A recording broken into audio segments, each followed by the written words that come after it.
jot suñu ay vidéo da ngeen di abonné fii ci seen chaîne YouTube Tawfekh Production ngeen bës cloche bi bokk ci programme bi national international. mbokki internet Tawfekh Production bu leen fàtte bës cloche bi gën a am ay abonné gën a bokk ci ñi ñuy jëbal information yi gën ko jot en temps réel ci national ak international. parce que ñu ngi partout suñu équipe yaa ngi fépp di leen jox information yi bokk na ci tey mooy ay di njàmbat wala bokk mooy information phare de la semaine mooy le vote de ce projet de loi bi nga xamante ni assemblée nationale adopté nañ ko sànq ak la majorité ku ne xam ne ne assemblée nationale moom les gens le disent que c'est lettre à la poste amul sax luñ fay yàggal parce que ña fa nekk dañ naan député président la malheureusement moo terne suñu image mais dama ñëwagul d'abord si assemblée ndax naa ci ñëw parce que gis naa fa ay xeex léegi ak i incident mais d'abord ci li may njëkk a ñëw mooy ci la loi d'ailleurs le fond de ce qui s'est passé à l'Assemblée nationale mooy la loi bi nag xëy na buñ ko xoolee jàngat ko ci xel dañ naan amul problème ndax ku nekk bëgg nañu aar sa réew ñu dalal sa dëkk kenn du def leen mais lii ne ci biir ak clause yi ak liy làqatu ci biir loolu mooy poser équation ak le contexte bi ñu ko voté si on se souvient bien le président Macky Sall quand il s'était rendu dans cette localité lors de sa tournée économique on a bien écouté ses propos li mu doon wax nekk sa ordinateur di kacc yi déggoon nañu aussi à l'avance bi événement mars yi amee son ministre de l'Intérieur disait quoi waaw traiter de certaines personnes d'actes terroristes gis nañ également une certaine partie des personnes ñuy appelées des nervis attaquées ainsi de suite donc de ce fait en réunissant tous ces éléments donc xamoon nañ ni ci ligne la ñu jëm maanaam lii nii nuyoo woon na de vote loi bii dafa nuyoo woon dañ koo tànk xam lu woon am na actes yu bëri yu gouvernement bi doon posé ci lii lay jëmoon mais nag li tax muy tey xel mais contexte bi ku nekk xam na ne on projette donc vers des élections yoo xamante ni qui se profilent à l'horizon des élections présidentielles yi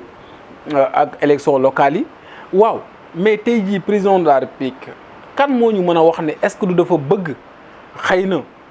bu loi bi jàllee képp ku def manifestation ñu daan ne ko doo ko fi defee mën nañu ko sax bàyyi nga def mais lépp lu fa juddoo ci jax-jax ñu ne leen lépp loi bi moo koy bañ comme li may wax souvent ma ne droit daf ñoo tooñ nax ñu parce que même l'offense au chef de l'État on l'a pas défini décrire duñ ko correctement lan mooy offense au chef de l'État lan la kenn mën la ko wax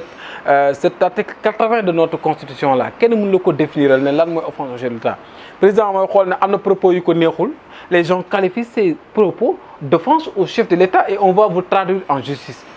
malheureusement donc c'est pareil au même ak loi yi ñuy voter dañuy jox des articles yoo xamante ni dans le libellé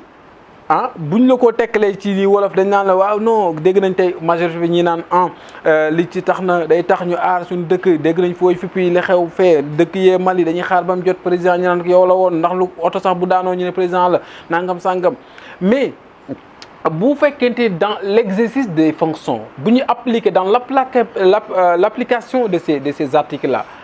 applicabilité bi day poser problème bu ñu jàppee nit nañuy définir texte bi ak article bi ak loi bi boobaa leneen lay juddu donc je pense que tey jii pour man bu dee dañ ne dañuy aar wàllum terrorisme wàllum code de procédure pénale bi ak code pénal bi la ñu bëgg a tëggaat modifier ko naam amoon na mais pour man dafay laaj temps ñu étudier ko wala les experts en la matière du assemblée rek ñoom ñoo war a xool loolu naam am na mais quand même il faut consulter les partis les forces vives de la nation mais l'opposition fait partie mais état warul mën a def dara loo xamante ji ça concerne le peuple sénégalais te opposition bi consulter wuñu leen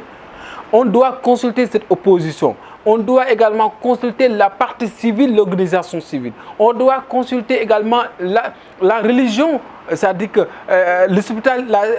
comment dire ñi nga xam ne ñoo représenter spiritualité bi parce que tey jii dans un pays bu ñu voté loi nañ koy méngale ak les réalités socio-culturelles de ce pays malheureusement j'ai entendu dire benn député mu ne bi ñuy wax boo xoolee lire projet de loi bi nga lire bu France benn la j'ai les larmes aux yeux damay jooy xam nga tax may jooy parce que tout simplement tey jii la France même a évolué par rapport à certains textes am na textes yu bëree bëri dañ ko xoolaat dëppale ko ak ces réalités socio-culturelles mais malheureusement ñun bu France saqatee ñu ne soj mi ngi ñuy yor de en fait on doit rompre et couper ce cordon ombilical. On doit adopter une rupture officielle et réelle et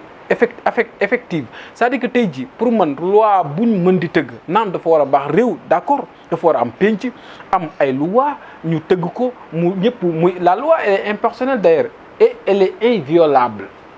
yaa ngi dégg loi bi amul ma sàmba amul ku ma ndey am ndey ak ku ma amul ndey waaye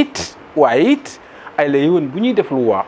nañ ci jël suñu temps parce que wolof def ne yàkkamte ak gaatu waxtu wu ñu juree doom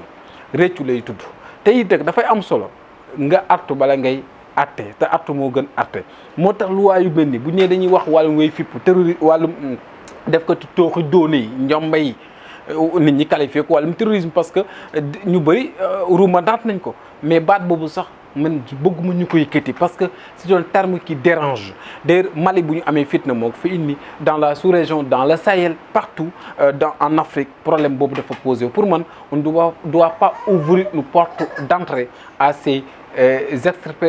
extrémistes à ces djihadistes yi nga xam te amuñu benn njariñ ci àdduna bi lu sarfaañu ko ak fitna di ko indi. Pour man État du Sénégal tey jii la priorité était ailleurs. Le chef de l'État qui a eu à faire une tournée économique ba mu ñëwee du résultat bi la ñu waroon a jox ñu jox ay projet de loi la mu waroon def mooy wax dëgg fa yàlla ne dem naa dëkk sàngam lii am na fa naam moom jàpp na ne def na lu succès ci tournée économique bi waaye nañu xool nu ñu koy renforcer. On est confronté à un problème sanitaire pandémie baa ngi fi l'employabilité des jeunes gis na ko mi ngi fi ak yeneen bu ko taxawoon loolu ne ñu ci lii la ñu war a sukkandiku mooy priorité aérienne nit ñi bëgg a lekk bëgg a naan bëgg a faju bëgg a jàng dem bi dikk bi yomb courant bi wàññeeku logement bi yomb askan bi am accès au logement waxuma logement social yoo xam te ni dem jëndi kër sax moo ko gën a yomb dem bokk ca loolu bu ko defoon le cadre de vie des Sénégalais le train de vie des Sénégalais bu ko lijjanti woon mu ñu ëppal njëriñ wax dëgg yàlla ay loi yoo xamante ni yàqaluñu terewuñoo nelatuñoo lekk président de la République wax dëgg yàlla pour man lii nii ay signaux la ci régime bi waaj a daanu ñaar la soit régime boo xam ne dafa rep wolof nag dana géwal bu dee su xare lu mu jiñ xeeb ko bu reppee ci xare lu mu jiñ xeeb ko je me répète pour man dama jàkkaar ne lii nii ce sont des signaux de régime qui maintenant est en train de sombrer dans le chaos. ngir jot sunu ay vidéo di ngeen di abonné fii ci seen chaîne YouTube Tawfekh Production ngeen bës cloche bi bokk ci programme bi national international